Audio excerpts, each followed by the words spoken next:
జర పోలీసులు కూడా మనకు సహకరించరు, మనం కూడా వాళ్ళకి సహకరిద్దాం. జర ఎస్ఎస్ఆర్ 2 నిమిషాలు మనం మాట్లాడుకోని అయిపోతుంది. 5 నిమిషాలు అయిపోతుంది.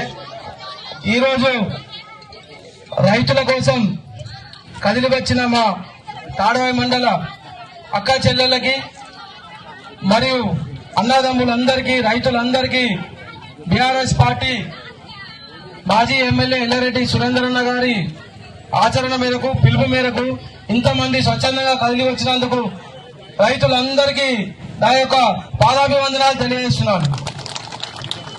మనం ఇక్కడ కూర్చున్నామంటే ఈ 2.5 సంవత్సరాల్లో మీరు ఒక్కసారి ఆలోచించాలి, ఇది 7వ 8వ సారి ధర్నా. ఇంతకుముందు మన ఫోన్లన్నీ టింగ్ టింగ్ అనేది, ధర్నా లేదు, ఏం లేదు. ఏ రైతు పోయి అడగలేడు రైతు బంధు కావాలని, ఏ రైతు పోయి రుణమాఫీ కావాలని అడగలేడు. అడగకుండానే అన్ని చేసిండు. ఒక తల్లిదండ్రులు తిరిగా కేసీఆర్ చేసిండు, అన్నం పెట్టిండు. 100 రూపాయలు 200 రూపాయలు పింఛన్ని కేసీఆర్ ఎవరు ఏ అమ్మ చెల్లెలు అక్క చెల్లెలు పోయి అడగలే, నాకు బీడీల పింఛన్ ఇవ్వమని అడగలే. కేసీఆర్ ఆలోచించి ఒకటే మాట, నా తెలంగాణ రాష్ట్ర ఆడపడుచులు బాగుండాలి, నా తెలంగాణ రాష్ట్రంలో ఉన్న రైతులందరూ బాగుండాలి, రైతుల కోసం నేను రాష్ట్రం తెచ్చుకుందే రైతుల కోసం, తెలంగాణ కోసం అని ఆలోచించిన వ్యక్తి కేసీఆర్ గారు. గాయబ్లో పడ్డారు, మంత్రం వేసిరు, ఏదో వేసిరు. ఇవాళ నా రాష్ట్ర ప్రజలు, మా మండల ప్రజలు అందరూ ఆగమవుతున్నారు. ఒక్కసారి మీరు పోలీసు వాళ్ళు ఇక్కడ కాదు, మాకు బందోబస్తు రాదు. రైతు సొసైటీ దగ్గరకు ఉండి ఇప్పుడు 100 నుంచి 200 మంది రైతులు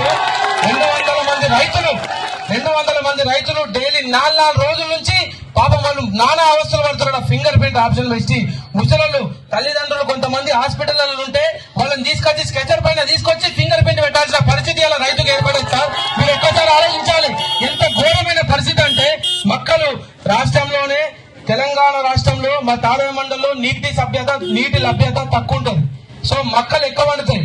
ఇప్పుడు మక్కల సెంటర్ 37 నాడే బంద్ చేస్తా అంటే రైతులందరూ ఏం కావాలి? బయట 1800 కొనుగోలు చేసే రైతులు ఇవాళ గవర్నమెంట్ 2400 అమ్ముతుంది కాబట్టి ఆశతోని సెంటర్ల కాడికి తీసుకొచ్చి చలికి వారం రోజుల నుంచి పడుకొని సెంటర్ కాడ వారం రోజులు, సొసైటీ కాడ వారం రోజులు, సెంటర్ కాడ వారం రోజులు, సొసైటీ కాడ వారం రోజులు పడితే వాళ్ళ అవస్థ చూడలేక మా అందరం కలిసి మా పార్టీ ముఖ్యులు ఎమ్మెల్యే గారు, ఎక్స్ ఎమ్మెల్యే గారి ఆలోచనతో ధర్నా పెట్టినాం. మేము ఒకటే చెప్తున్నాం, మేము దయచేసి చెప్తున్నాము, ఖచ్చితంగా రైతుల కోసం రైతు బంధు పంటలు వేసి ఆల్రెడీ 1 రోజులు గడుస్తుంది. 1 రోజులు గడిచినా గానీ పంటలకు రైతు బంధు దిక్కులేదు, రుణమాఫీ లేదు, కళ్యాణ లక్ష్మికి తులం బంగారం లేదు, మహిళలకు ఒక బస్సు ఇచ్చిండిగా మైకి ఇస్తే వాళ్ళు కేసీఆర్ రేవంత్ రెడ్డి కొట్టినట్టే ఉన్నారు వాళ్ళు. అట్లా ఉంది పరిస్థితి. ఒక్కటే చెప్తున్నా నేను, రైతులు రుణం తీసుకుంటే, ఒక్క నిమిషం అమ్మ, రైతులు ఒకటే పారిశ్రామికవేత్తలు ఏం చేస్తారంటే రుణాలు తీసుకొని పక్క దేశం పారిపోతారు. రైతులు మాత్రం రుణాలు తీసుకొని కట్టలేక, అప్పు ముంచలేక చచ్చిపోతారు తప్ప ముంచరు రైతులు. అట్లాంటి రైతుల్ని ఇలా రోడ్ల మీద తీసుకొచ్చినావు నువ్వు రేవంత్ రెడ్డి. నువ్వు ఏం చేసినావు? నువ్వు రైతు బిడ్డ అని చెప్తావు. రైతు బిడ్డ కాదు, నువ్వు దొంగ బిడ్డవు. నేను ఒక్కటే చెప్తున్నా, నేను తాడవాయి మండల సభ ముఖ్యంగా చెప్తున్నా అందరికీ, దయచేసి ఈ వారం రోజుల లోపల రైతు బంధు నిధులు వెంటనే జమ చేయకపోతే మళ్ళీ ఒక పెద్ద ధర్నా తీసుకుంటామని చెప్తున్నా. వారం రోజుల తర్వాత మళ్ళీ ఈ పంటలు ఎక్స్టెండ్ చేయాలి. మక్కల కొనుగోలు సెంటర్ 37 నుంచి ఇంకా 5-6 రోజులు, ఇంకొక వారం 15 రోజులు ఎక్స్టెండ్ చేయకపోతే ఇక్కడ రైతులందరూ కలిసి కామారెడ్డికి పోయి ధర్నా చేయాల్సిన పరిస్థితి ఏర్పడుతుందని చెప్తున్నాము. ఖచ్చితంగా చెప్తున్నాం మేము.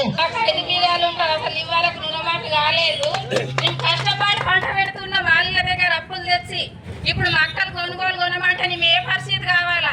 మేము అనేక తిప్పలు పడి పంట పెడుతున్నాం, మేము వ్యవసాయం చేస్తాం, మేము 24 గంటలు, నా మొగడు నేను. మా పరిస్థితి ఆలోచించుకొని ఇప్పుడు రుణమాఫీ వేయాలా, మాకు రైతు బంధు వేయాలా, కొనుగోలు మక్కలు ఇంకా నెల వరకు అయితే వేయాలా. ఫ్రీ బస్సు ఎందుకు వ్యక్తులు ఓన్ పెట్టమని ఫ్రీ బస్సు మేము పెట్టమని అనలే మహిళలు. ఆయనకు ఎవరిని పెట్టమనిలే. మా దగ్గర 20 రూపాయలు లేకుండేనా? అసలు మేము బస్ కిరాయిలలో పోతే మొగలు అనేకము మనకు 20 తక్కువ అవుతుంది. నీ బస్సులలో తిరుగుతాయి. అసలు నీ మహిళకు నీ బస్సు ఫ్రీ పెట్టమని అనలేదు. అసలు 10 రూపాయలు తక్కువ చేసేది ఉండే, మొత్తం ఫ్రీ వేయమని అనలేము. అందరికీ నమస్కారం టైం ఇచ్చినందుకు. అందరూ ఎంఆర్ ఆఫీస్ కాడికి పోవాలి. అందరూ సీదా ఎంఆర్ ఆఫీస్ కాడికి రండి.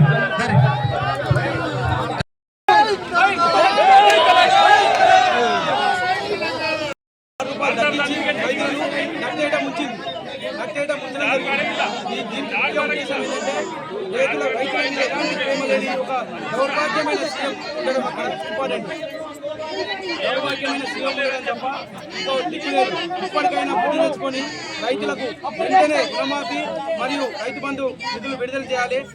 పండించిన ప్రతి గింజ కూడా 500 రూపాయలు బోనస్ చేయాలి. మరియు ముఖ్యంగా ఇప్పుడున్న పరిస్థితుల్లో కరెంటు తీవ్రంగా ఎప్పుడు పోతుందో తెలుస్తలేదు, ఎప్పుడు వస్తుందో తెలుస్తలేదు. కరెంటు కనుక సరిగా లేకపోతే ఇప్పుడు చేతికి వచ్చిన పంట కూడా మొత్తం నాశనమయ్యే పరిస్థితి ఉంది. దయచేసి కరెంటు కూడా మినిమం నువ్వు 24 గంటలు చేతగా నీకు ఎట్లా కాదు, నీ ముఖానికి తెలివి లేదు, నీకు రాదు. నువ్వు 18 గంటల నీరా నాయన. జర కరెంటుతో కూడా రైతులు అవసరం పడుతున్నారు. ఆ మెసేజ్ చూస్తే ఇప్పుడే కరెంట్ వస్తుందని చెప్తారు. పైకి ఆదేశాలతో ప్రకారం మళ్ళీ దాంట్లో పోతుంది. మళ్ళీ పోయి స్టార్టర్ కాడ రైతు పండుకోగానే మళ్ళీ పోతుంది. వెనకట్లా గప్పట్ల మా అయ్య నేను అందరం పోయి పండేది స్టార్టర్ కాడ బుక్ వేసుకొని ఇప్పుడు మళ్ళీ ఆ పరిస్థితి తీసుకొచ్చినవరా బాబు. ఇవన్నీ దయచేసి రైతుల మీద నువ్వు పగ పెంచుకోకు, రైతుల మీద నువ్వు ప్రేమ పెంచుకో. ఖచ్చితంగా ఈ దీనిలో నువ్వు అందరికీ సహాయపడి రైతుల మీద పేరు తెచ్చుకోవాలి, కానీ ఇట్లా పగ పెంచుకోవద్దని చెప్తున్నాం. జై తెలంగాణ. ఈ యూరియా యాప్ పెట్టిండు మనకు తెలుసు అందరికి. మనం 4-5 సంచులు చల్లుతాం మక్కకు ఒకసారి, రెండోసారి 4-5 సంచులు, ఒక ఎకరాన 10 సంచులు పడతాడు. వీని బొందా యాప్ అని బోకే యాప్. వీడు యాప్ పెడితే వీడి ఇప్పుడు అమ్మలు ఉన్నారు, యాప్ ఆడ పెడతారు, ఏలాడ పెడతారు చెప్పు. అదొకసారి. ఇంకోటి ముఖ్యంగా ఏంటంటే మక్కల కొనుగోలు కేంద్రం 30 తాడ్వాయి మండల్లో జనవరి లాస్ట్కి బిజినెస్లు అయిపోతాయి. ఖచ్చితంగా ఫిబ్రవరి ఎండింగ్ వరకు మక్కల కొనుగోలు పొడిగించాలి. ఈ శాతగాని దద్దమ్మ ఎమ్మెల్యేకి ఏం తెలియదు, 6 పిఏలు, ఈ నంబర్ పిఏ ఫోన్ అంటే ఆ నంబర్ పిఏ అంటాడు. ఇది అవగాహన కల్పించుకొని వాడు ఏం చేయాలంటే ఈ రోజు అసెంబ్లీలో మన ఎమ్మెల్యే గారు ఖచ్చితంగా దీని గురించి చెప్పాలా. తాడ్వాయి మండలంలో మక్కల కొనుగోలు కేంద్రాన్ని ఫిబ్రవరి లాస్ట్ వరకు చెప్పాలని చెప్తున్నా. వీడు అసెంబ్లీ నడుచుకుంటే వాడు అమెరికాలో అన్నాడు, వీడేమో కూడా పోస్టల్ అంటే వేస్తాడు. ఇది చేతగాని ప్రభుత్వం వల్ల మనం మాయమాటలు డబ్బరకాడ చెప్తాడు, ఇట్లా డబ్బా ఊపి అట్లా చెప్పి మోసం చేసిండు. ఈసారి మోసం చేసిండు కాబట్టి జనాలంతా ఏదో మోసపోయి ఆయనకి ఓటేసారు. రైతు భరోసా ఎగదెంగిండు. ఇక వాడి మొత్తం ఎట్లున్నారంటే మన పరిస్థితి అంతే. ఎక్కడ పుట్టినవరా అంటే నాకే తెలియదు అన్నట్టు గోడ మీద పోస్టర్లు అంటే సుట్కేసి వెళ్ళిపోయి తప్ప ఆయనకి ప్రజాపాలన చేత కాదని చెప్తున్నా. జై తెలంగాణ, జై కేసీఆర్.